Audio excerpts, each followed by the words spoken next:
What if events went differently and Peter Parker snapped? Welcome back, fellow watchers of the multiverse. My name is Max Charlebois, and you're watching MissedThePart, kicking off Spider-Man week in full swing. That's right. For the next 2 weeks, we're swinging through timelines, rewinding the classics, and unleashing brand new Spider-Man content you've never seen here before. But today, we're asking the question no one was ready for. What if Spider-Man turned evil? What if after one tragedy too many, Peter Parker broke and instead of protecting New York, he ruled it? In this dark reimagining, our friendly neighborhood Spider-Man isn't so friendly anymore. His pain becomes power, his loss becomes rage, and the mask, it hides something monstrous. As we dive into this story, we got a huge announcement for the channel. First class Spider-Man merch is back in shop, designs from 2018, 2019, and all new what if variants have returned, but only for a limited time. Every dollar made goes directly towards funding our motion comic episodes, and we're going on a big one here. Our goal is to raise 500 USD this week alone to greenlight. We want to have The Amazing Spider-Man 3 If I Had Written, The Amazing Spider-Man 4 Venom vs. Spider-Man, The Amazing Spider-Man Maximum Carnage, and other what-if motion comic books under the banner Tales of the Multiverse. Want a preview? Here's a small showcase of what we're building together with your support. If you've ever wanted to help shape MissedThePart stories like never before, this is the moment. Pick up your favorite piece of merch, join the mission, and help us turn fan dreams into cinematic motion comic episodes. Now let's dive in. This is What If Spider-Man Turned Evil? And this is Spider-Man Week on MissedThePart. New York trembles under a crimson dusk, the skyline bleeding gold as sirens cry in the distance. Peter Parker, wounded, exhausted, and bleeding, beneath a torn and soot-stained suit, stalks the rusted scaffolding of an abandoned Oscorp warehouse. His heart is racing, grief already churning in his chest before the final blow is even dealt. Norman Osborn had orchestrated every moment. This wasn't just another chaotic plan, it was a final act. The Green Goblin wanted a legacy, not survival. He had learned the truth about the Goblin Serum, how in high concentrations it wouldn't just enhance, it would mutate and corrupt. If his son Harry wouldn't take the mantle, then Peter would, but only after breaking him. Peter had already failed. He'd found MJ in the first warehouse. She'd been tied to a bomb-rigged chair. Another cruel game. He fought through Goblin's drones, battled booby-trapped corridors, but still, he arrived too late. The bomb detonated just as he reached her, the explosion sending him flying. When he came to, her body lay lifeless beneath crumbled steel and ash. The engagement ring he planned to give her still tucked in his suit. Shattered, Peter raced to the second location. Aunt May, sobbing, her arms trembling, was being used as a shield by Norman, who delivered his final ultimatum. You chose wrong. A brutal battle followed. Goblin, already enhanced by triple-dose serum, fought like a demon unleashed. Peter's punches broke concrete. Norman's laughter echoed like a banshee's cry. When the moment came, when Peter disarmed him and had the glider aimed at Osborn's chest, May screamed for him to stop. But Peter saw red. He didn't hesitate. The glider fired. Norman Osborn, pierced and laughing, whispered, "Now you're finally free." The explosion that followed, the lab beneath the warehouse, triggered by Norman's failsafe, swallowed everything. May didn't make it out. Peter barely crawled away, battered, his body burned and twisted. His mask was gone, his soul cracking. Hours later, in the ruins of Midtown, Peter staggered into a forgotten Oscorp lab. Norman's insurance plan. Inside were vials of goblin serum, notes, syringes, and a mirror. Peter injected himself. He wanted to see what Norman saw in this madness. To understand why he'd taken everything. To find control in chaos. But all he found was a laugh. A low, involuntary rasp that built into a hysterical crescendo as his muscles contorted, his senses sharpened, and something else began to whisper. The transformation began immediately. Peter's veins burned as green-tinted energy surged through him. His thoughts became fragmented, broken between guilt and fury. A dark inner voice emerged, a voice that justified the rage, that explained the deaths as necessary sacrifices. It told him that heroes only protected those they were afraid to lose, and Peter had nothing left to lose. Days passed. Spider-Man stopped showing up to crime scenes. When Curt Connors reached out, concerned, suspicious, Peter went to him. He confessed what he'd done, what he'd become. Curt tried to sedate him. Peter snapped. The argument escalated. Curt transformed into the lizard in defense. But Peter was faster now, stronger, smarter. He tore through Curt's scaled form, breaking bone and rending flesh. The battle was short, savage. Peter stood over the dying lizard, bloodied claws twitching, and placed a hand to his chest. A surge of energy flowed into him. For a moment, Peter felt reborn. The serum inside him reacted to Lizard's DNA. His wounds healed instantly. His muscles grew denser. His reflexes sharper. It was more than physical. Something had shifted. He absorbed Curt's regenerative traits. He realized what this meant. Every enhanced being, every mutant, monster, and meta was a potential source of power. Redemption was no longer the goal. Dominion was. He returned to the Oscorp lab and began forging a new suit. No longer red and blue. This one was made of black polymer, torn leather, and crimson veins pulsing with goblin energy. Sharp talons adorned the fingertips. The mask was a grinning maw with jagged fangs and silver eyes that glowed like madness itself. The Spider-Man who once protected the city was dead. In his place was something else. A hunter, a judge, a god in the making. The city was about to feel the sting of his grief, and his evolution had only begun. The city changed. Not overnight, but rapidly.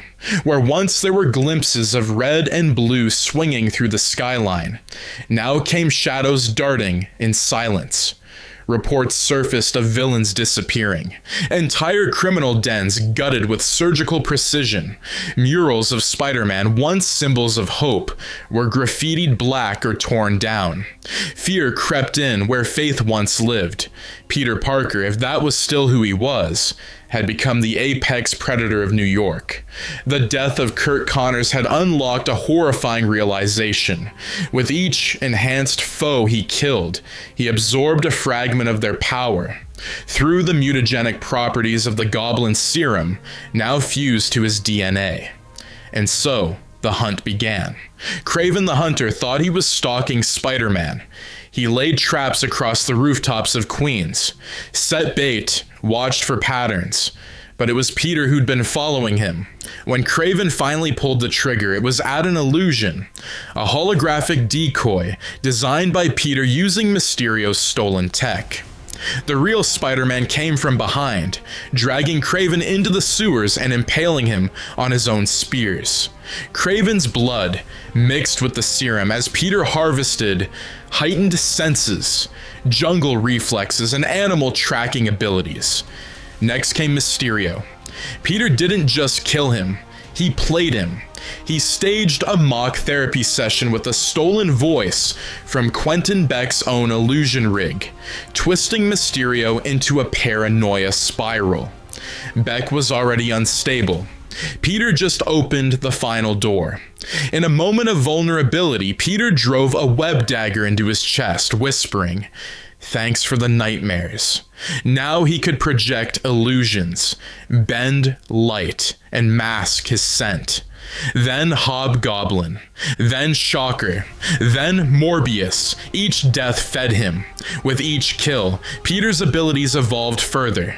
Sonic resistance, energy projection, even limited psionic bursts. But this wasn't just vengeance, it was a message. He live-streamed Shocker's demise to the dark web. Masked in flickering light, his voice distorted like a demon's. He warned others, "I am no longer your friendly neighborhood Spider-Man. I'm the reckoning that never sleeps. Leave this city or become a part of me." The Avengers took notice. Steve Rogers sent Natasha to investigate. She never made it back. Nick Fury, already stretched thin with rising multiversal anomalies, dispatched Carol Danvers next. But she found only a crater where Mysterio's old warehouse stood, and a single word carved into the floor: hollow. Peter was spiraling. His humanity was fading. But even in the shadows of his mind, there was a part of him that mourned. He kept their masks, his victims, in a vault beneath the ruins of Aunt May's home. Each one hung like a grotesque trophy. He spoke to them, apologized, justified his actions. He wasn't killing them out of anger, he was killing them for balance. He was a god now, a god with purpose. But one night, as Peter sat beneath the blood-stained American flag atop a decaying Avengers tower, he felt something stir in the web of life. A ripple, a threat, something ancient and monstrous was watching him through the threads that bound all spider totems. It wasn't a villain from Earth. It wasn't a symbiote. It wasn't even human. It was Morlun, a hunter of Spider-Men, and he had sensed this corrupted anomaly. One that did not belong. The drums of the multiverse began to beat. Peter grinned. He had become too powerful for one world. It was time to find others, to feed, to ascend, to burn the multiverse itself. And far off in a corner of the collapsing web, the inheritors stirred. The sky fractured like glass. It started with a pulse in Peter's skull, as though someone had plucked a harp string that echoed through his bones. The web of life. It was calling. Or, rather, warning. But Peter didn't hear it as a warning. He heard it as an invitation. With Morlun stirring in the background, Peter studied the web, slowly deciphering its codes through the corrupted powers he'd taken. Beck's illusions, Kurt's regenerative memory, and the mystic echoes he'd stolen from an encounter with Black Cat, and a cursed relic. He found a way to tear open a fissure, and through it he stepped out of Earth 616X, his twisted home, and into a new reality. His first victim was a younger, more hopeful Peter Parker, one still in college, juggling pizza deliveries and science classes. That Peter never stood a chance. With his broken body twisted and drained, the laughing spider whispered, "You remind me of who I used to be. I hate you for that." He burned the Daily Bugle to the ground, with J. Jonah Jameson inside. Then he went after Silk, then Ben Reilly, then Jessica Drew. Each one fell. Not without resistance. Ben nearly incinerated Peter with an unstable clone collapse, but each kill made Peter stronger. He wasn't just feeding anymore. He was learning, evolving. With every universe he visited, he understood more about the totemic bonds, the cosmic patterns. He no longer saw himself as Spider-Man. He was becoming the apex predator of the entire web. But he wasn't unnoticed. Morlun appeared on Earth 1771, staring down the carnage Peter had left behind. He knelt beside the body of Pavitr Prabhakar, the Spider-Man of Mumbai, now lifeless and webbed to a shrine of blood. "This one," Morlun whispered, "has no soul left to devour, only rot." Moreland turned toward the tear in the web and stepped through. Back on Earth, 3123, Miles Morales was suiting up. He'd felt it too. The web was unraveling. Dozens of his counterparts were dead or missing. Gwen was gone. Peter B. Parker had stopped answering, and then he saw the symbol, burned into the side of a multiversal gateway, a spider skull, cracked and grinning. Miles was no longer just protecting Brooklyn. He was preparing for war. Meanwhile, Peter returned to his world for one purpose: to forge the Hive. He descended into the catacombs beneath Oscorp, where Norman once kept experimental samples. From the corpses of Venom, Carnage, and Demo Goblin, he pulled living fragments, symbiote remnants, dark energy samples, protoclone strands. Using Oscorp tech, alchemical residue from Doctor Strange's corrupted sanctum, and his own blood, he created something unholy. The grinning horde, mutated spider clones, dripping with symbiote corruption and shadow magic. They weren't just soldiers, they were his children. Peter outfitted himself with a new suit, black and crimson, armored with shard-like plating from the web itself, lined with twitching tendrils. His face was a cracked mask of his old identity, twisted into a permanent grin. From his tower, once Avengers HQ, he stood before his army and pointed to the rippling multiversal gate. "Go," he growled. "Find them all. Bring me the spider." Across dimensions, spider totems began to vanish. Miguel O'Hara went dark. Anya Corazon screamed as the horde descended. Even Penny Parker and SP//DR were left in ruin, their dimension drained of color and hope. Peter left messages in blood on every wall. One Peter to rule them all. But the web was a living thing, and it began to push back. Moreland prepared himself for the final confrontation, not to feed, not out of vengeance, but to contain what Peter had become. For the first time in his eternal life, Moreland feared a Spider-Man, and in a shattered universe where time bent and realities bled together, the final hunt was about to begin. The multiverse burned quietly. Whole timelines vanished in moments, not with explosions, but with suffocation. Universes unraveled, their anchors severed, as the web of life strained under the weight of the corrupted anomaly. The one who used to be Peter Parker. The laughing spider was no longer just killing Spider-Men.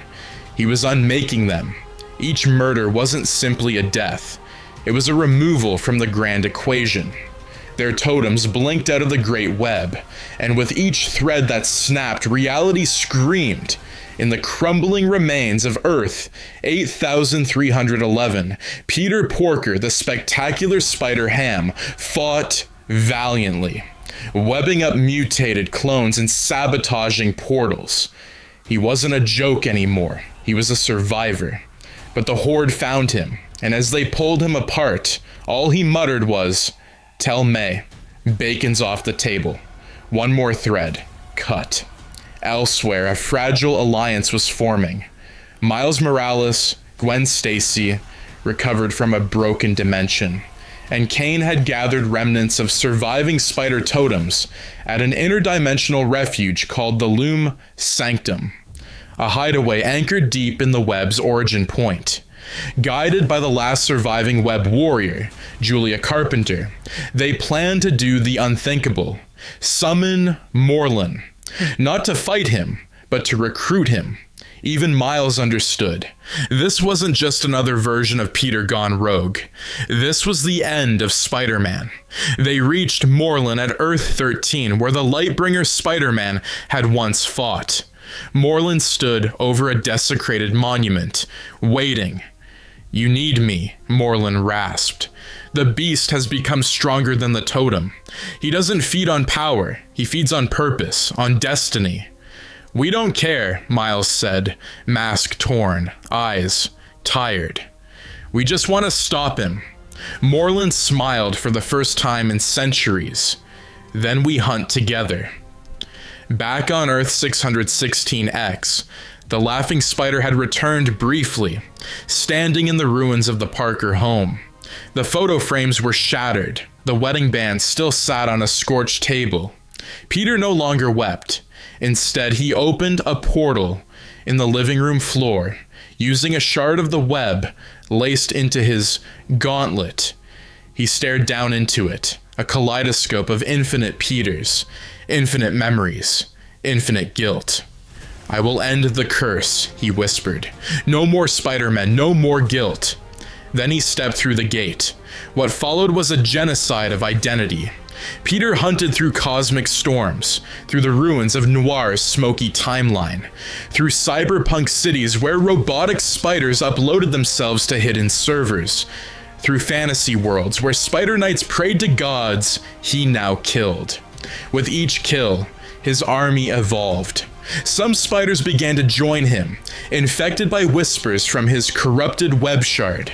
They believed in his vision, that the burden was a prison, that responsibility had only ever led to pain.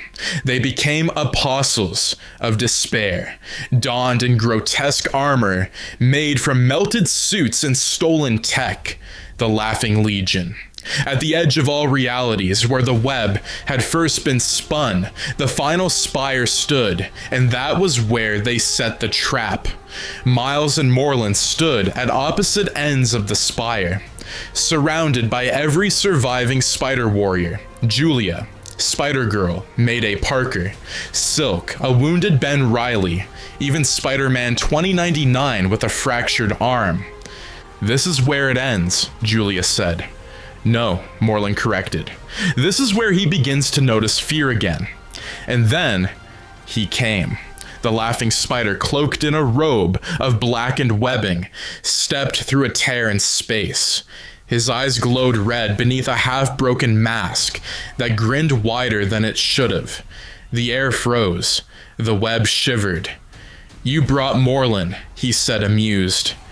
"Didn't think I'd live long enough to be the lesser evil." "You're not Peter anymore," Miles called out, stepping forward. "Neither are you," he hissed. "If you were willing to work with him." The final war ignited. Peter unleashed the Horde. Moreland summoned the last echo of his family's energy to strike. The spiders fought as universes blinked around them, walls of reality folding like paper. Ben Reilly sacrificed himself, holding back a battalion of infected clones. Julia Carpenter screamed as she was impaled by a corrupted Doc Ock. And Miles leapt through fire and sky, crashing into Peter with a rage he didn't know he had. "You don't get to take this from me," Miles shouted, locking eyes with a version of the man he once admired. But Peter was smiling. "You think this is about me taking something? No. I'm free." They clashed midair. Electric venom blasts against telekinetic webs, raw fury against infinite regret. And just as Miles landed a punch strong enough to crack Peter's mask, everything stopped. The web itself convulsed. From the fracture, Moreland arrived, eyes wild, mouth dripping with intent. And for the first time in his immortal life, Moreland ran toward a Spider-Man not to feed, but to kill. The spire shattered beneath their feet. Moreland collided with the laughing spider like a meteor, sending shockwaves that cracked the multiversal core, tethering the final spire to the web of life. Both entities were avatars of consumption, one a predator of fate, the other a man who had become so broken he devoured destiny itself. They didn't speak, they unleashed. Peter, now the fully realized laughing spider, struck with power stolen from every kill.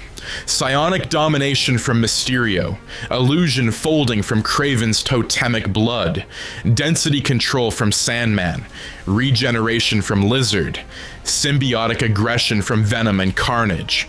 Moreland answered with raw primal fury, his body glowing with ancestral energy, hands moving faster than sound, ripping and healing in the same motion.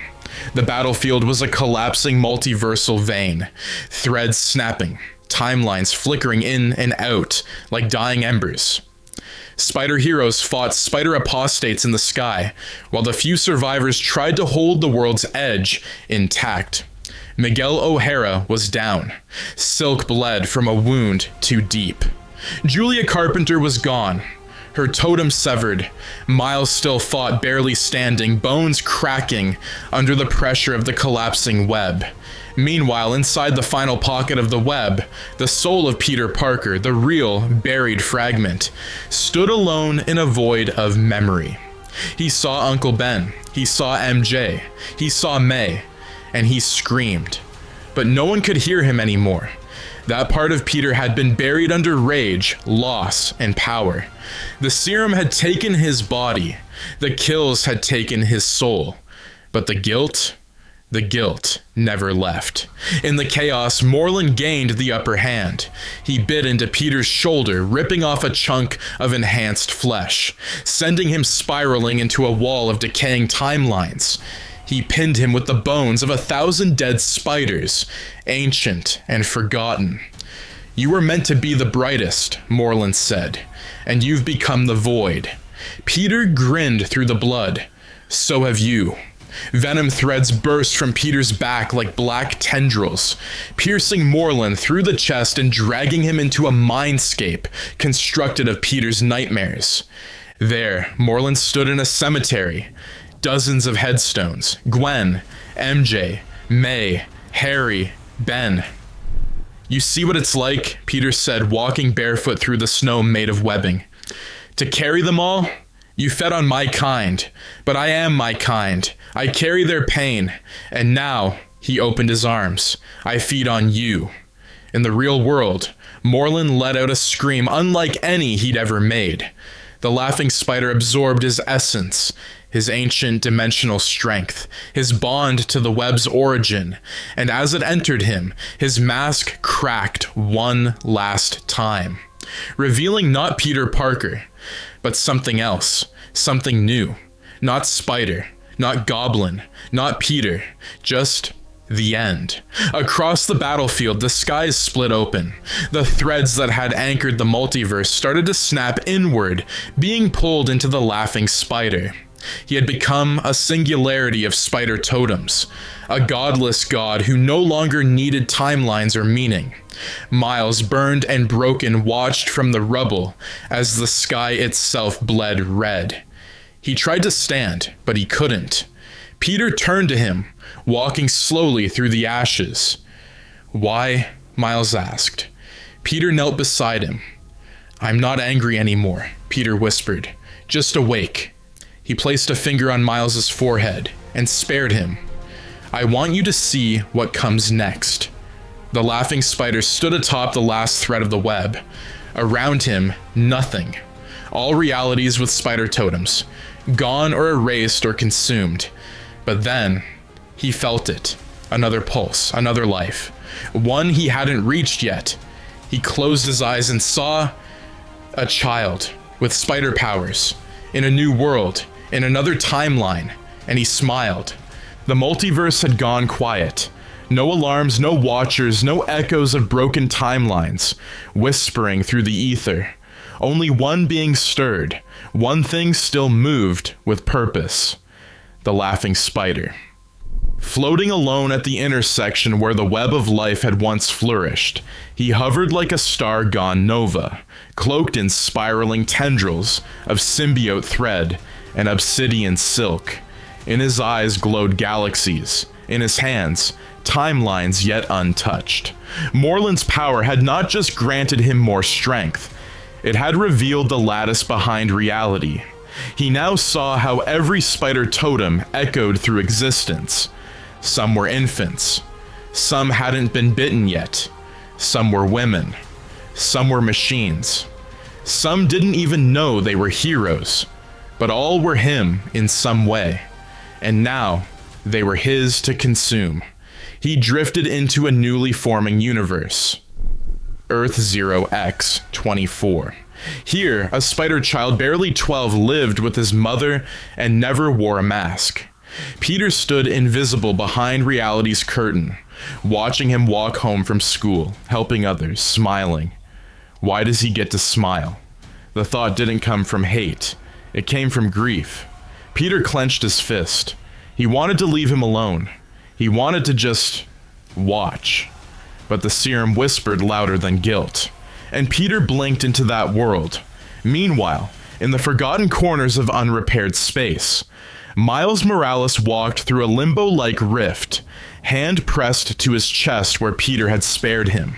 The web was gone, but something remained. From the ruins of the final strand, Madame Web's fractured mind stirred. She reached through the dream space and touched Miles's mind. He has become what he feared, a totem without a thread, a god without a cost, but you are the last echo of balance. Miles felt a surge of pain as the web tried to reform around him. A new suit grew on his body, sleek, black, with glowing red strands that pulsed like veins. A gift, a curse, a weapon built from what little remained of the web of life. One day you will face him, but not yet. Back in the consuming reality, Peter hovered above a nexus point, where several spider totems crossed over in hidden harmony. It was a rare convergence, like fate forgot to separate its wires. He was done feeding. He wanted to burn it all. With Morland's essence merged into his being, he now had access to the forbidden technique, the time collapse pulse, a destructive frequency that unspooled all variants of one event from existence. His first target, the spider bite. Across 6,000 universes, the moment the spider descended to bite a Peter, Gwen, Cindy, Ben, Miles, or Penny Parker, the event rewound and vanished. They were never bitten. They would never be. But a few threads resisted. Peter screamed in rage. Something was wrong. Someone somehow had locked their spider origin inside an immovable event. It was Earth 42, Miles Morales, the one he let live. And now, Miles was the last, elsewhere. In a converging storm, Miles stands in front of a newly forming web, not as its protector, but as its last builder. I can't stop him alone, he says aloud, hands gripping the crimson strands. But I'm gonna make damn sure he never becomes a god. In his shadow, other survivors began to appear. Gwen, an older Ben Riley, Silk, even a spider-wolf totem from an animal-based Earth. They had escaped destruction by fleeing into non-linear voids, but none were strong enough alone. Only together could they challenge him. Only Miles could lead them. Back at the multiversal edge, Peter stood before an infinite mirror. It didn't show his face. It showed the one face he hadn't seen since the transformation, Uncle Ben. You forgot why you wore the mask, Pete. Peter's lips twitched. No, I remembered. That's the problem. He reached out and shattered the mirror with one touch. The remnants of the multiverse began to pulse as if reacting to something ancient and dark. Across scattered realities, the fragile survivors gathered, Miles Morales at their center, donning the crimson-black weave of the reconstructed web of life. A living map of surviving totems shimmered in his mind. Gwen, Silk, Ben Riley, Spider-Wolf, Penny Parker. They had escaped annihilation by weaving through fractured timelines, where the laughing spider's presence hadn't yet reached. Miles wasn't the same boy who once ran from a collapsing world. Now he was its answer. We don't stop him, and there won't be anything left to save. Their target, Nexus Null. The dimension the laughing spider had turned into his throne, a void reality built from the carcasses of broken universes, where the web had once flourished, but now only bled. They didn't teleport, they tore through the barriers themselves, and when they arrived, he was waiting. The laughing spider stood atop a pillar of bones, draped in tendrils that hissed with stolen power. His suit had evolved into something obscene, a black and red exoskeletal shell with glowing lines shaped like screaming mouths. He didn't smile anymore. He only stared. Behind him floated what remained of Moreland's consciousness, a fractured echo caged within Peter's twisted psyche. "I offered peace once," Peter said quietly, voice layered with symbiote tones and psionic static. "But you all chose resistance." He raised one hand. The web itself bent toward him. The battle was not a battle. It was a war across broken time. Spiderwolf was the first to fall, and then torn apart and consumed mid-lunge. Silk lasted longer, using her psionic threat abilities to bind Peter's limbs, but the laughing spider inverted her web and flung it through her own body, slicing her apart. Gwen fought with fury, stabbing through the air with multi-dimensional daggers gifted by Madame Web. And for a moment, she cut through his armor, but he laughed and the laugh triggered a black hole scream. She was erased from the timeline. Ben Reilly took a final stand, sacrificing himself to pin Peter long enough for Miles to strike. With the last ounce of his strength, he embedded a shard of pure web into Peter's chest. Peter staggered. For the first time, pain. Ben always was the noble one, Peter said, clutching the shard. But nobility is the first thing to die. He stabbed the shard into Miles' side in return, flooding him with chaos energy. Miles collapsed as the last of the allies fell around him. Peter stood over him. "You were the last echo." "Then make it count," Miles gasped, triggering a venom strike. A multiversal frequency pulse, designed to fracture Peter's core and destabilize the powers he'd absorbed. It worked, temporarily. The laughing spider staggered, mind flickering. For just a moment he saw himself again. Peter, a broken man kneeling in his own blood. He saw May, MJ, Ben, Uncle Aaron, even Norman. But the moment passed. Too late, Peter raised his arm and struck down Miles with a psionic blade made from pure web essence. There was no scream, just silence. The last hero had fallen, and the web of life turned black. In the aftermath, the laughing spider stood in the heart of a dying multiverse. The web obeyed only him now, twisted, corrupted, reborn as a lattice of decay. He had defeated death, defeated fate, defeated legacy. But there was one final echo. Moreland's essence stirred inside Peter, resisting. Not to save anyone, but to escape. Peter turned inward, descending into his own mind, battling the last remnant of Moreland's power that refused to yield. The battle was abstract, at Rekolchworkas Assurance. Two ancient predators amusing through memory, fighting across shattered dreams and broken morals. In the final confrontation, Peter consumed Moreland fully, gaining not only his power, but his dimensional awareness. He could now walk through the walls of reality without the web. He was no longer a spider totem. He was beyond them all. The final scene is quiet. Peter Parker, the laughing spider, steps through a crack in time, entering a new realm untouched by the Spider Wars. A peaceful Earth. No Spider-Men. No Watchers. He looks to the sky. Let's start again. There was no web anymore, only Peter. The multiverse reeled like a bleeding organism. Time stuttered. Entire universes became echoes, reduced to pale shadows before blinking out. The death of Miles Morales had marked the last resistance. The final light extinguished by Peter Parker, now called only by whispers in the void. The laughing spider. He wasn't a totem, he wasn't a man. He was a hunger wearing a mask. And now that the web of life had been consumed, he had evolved. His body had begun to change, not just in shape, but in presence. His movements warped the gravity around him. His voice echoed in languages no being had spoken. His tendrils no longer clung to walls. They pierced through time and stitched together forgotten histories. He was weaving a new multiverse, one made entirely in his image, but a hunger still clawed at his insides.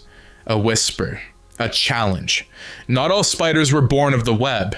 Some are born of ancient death. In a void dimension beyond decay, Peter sensed a ripple. Someone was watching him, not fearing him, studying him. He opened a rift with a flick of his finger, and on the other side stood the last of the cosmic scavengers, Shathra, the spider-wasp goddess, former rival to the Great Weaver. She had survived the collapse, lurking in multiversal shadows, feeding on remnants of dying timelines, a predator like him. "You unmade the tapestry," Shathra said, wings humming, "but you did not kill me, because I didn't know you were worth the trouble," Peter replied, his voice cold, warped, almost bored. "Then fight me, predator to predator, totem to devourer." They clashed for what felt like eternity, and in a cosmic ballet of annihilation. Shathra slashed across dimensions. Peter tore through with psionic blades, summoning shadows of past Spider-Men to swarm her. She retaliated by awakening memories of those he had killed. Gwen, MJ, May, even Miles. Each image shaking Peter's control, chipping at the madness just enough. But in the end, madness won. Peter ripped Shathra's wings off, draining her power like a siphon. He screamed as her essence folded into his, mutating him further. His body twisted with wasp-like chitin. His tendrils became jagged stingers. His face, unrecognizable. He was no longer Peter Parker. He was Legion. And his first thought after the Ascension, where is the Watcher? In the silence of the cosmic edge, the Watcher observed, Uatu, eyes wide, unmoving. He had never interfered, but for the first time, he was afraid. The laughing spider, no, Legion spider, had transcended the pattern. There were no rules left, and then, "I know you're watching," Legion said, turning directly toward the camera. "Tell me, what's next?" And with that, he pierced the dimensional veil with a blackened claw, dragging the Watcher into his world. Across the withered remains of Earth 616b, where ash fell like snow and the skyline bled crimson, Legion Spider, the being once known as Peter Parker, stood atop a ruined Avengers Tower. Below, nothing moved. The world was silent, and above, the stars blinked out one by one. He had killed heroes. He had erased gods. He had consumed his destiny and spat out something new. Yet his hunger still burned. In his clawed fingers, he held the broken body of Morlun, the last spider totem predator. The battle had been cataclysmic, reality bending under the weight of their conflict. Morlun, arrogant and ancient, had never imagined he could lose. But Peter didn't just defeat him, he devoured him.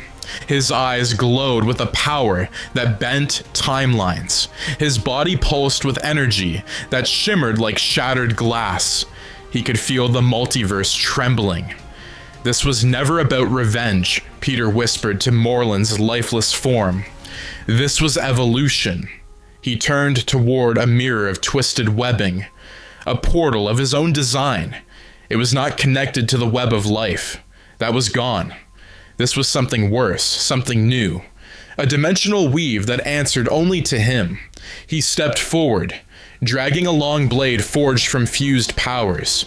Part goblin tech, part lizard regeneration, part symbiote binding. It wasn't a weapon. It was a key. So many universes, so many broken people. Villains who were never given a chance to win, a chance to be more. Behind him, psionic echoes began to form. Shadowed outlines of others. Venom, Carnage, a corrupted Dr. Octopus, even a whisper of Dark Phoenix coalescing like ghosts, waiting for command. They'll join me soon. The ones who've been cast aside. By destiny, by writers, by fate. He pierced the portal with the blade and smiled. Let's make a better multiverse, one where the villains write the stories. As he walked through, the web closed behind him, not with a snap, but with a laugh. Darkness. Wind howls across the shattered glass of a ruined Oscorp rooftop, moonlight glinting off warped steel. We're in another timeline, a warped branch of the Raimi Spider-Man universe. This isn't Peter's city anymore.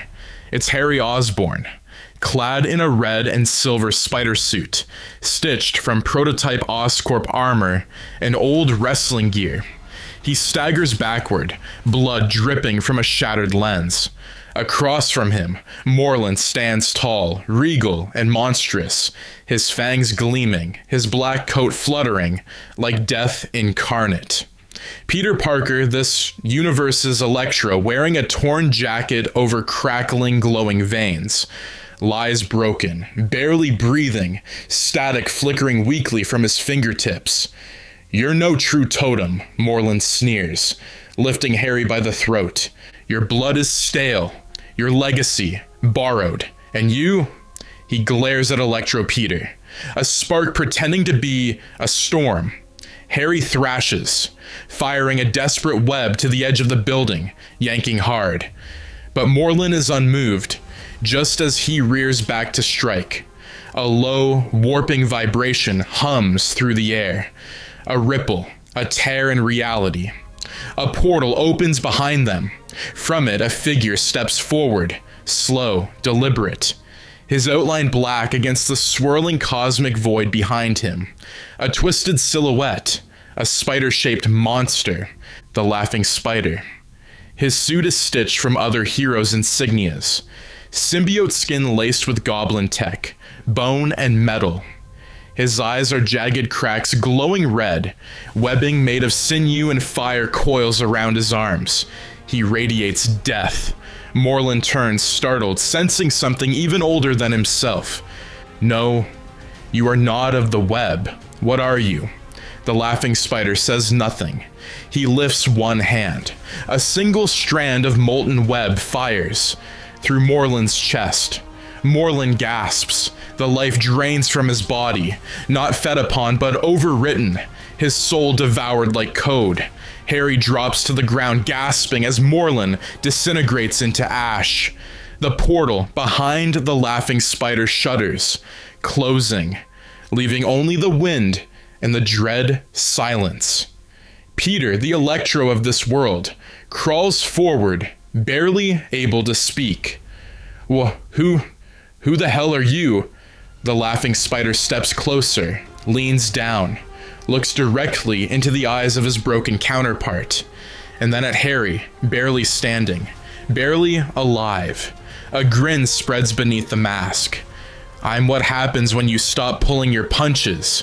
Multiverse about this brand new What If episode, and I can't wait. The Spider Wars event is going to be happening here on the YouTube channel. It's going to be absolutely crazy. We have so many brand new What If Spider-Man episodes for Spider-Man Week. It's a 2-week event.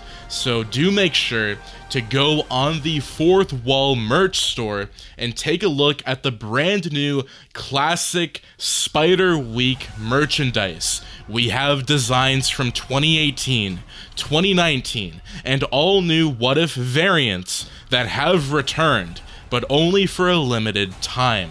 So do make sure to use code WHATIF for 10% off your order, and all of the proceeds go directly towards funding our motion comic episodes.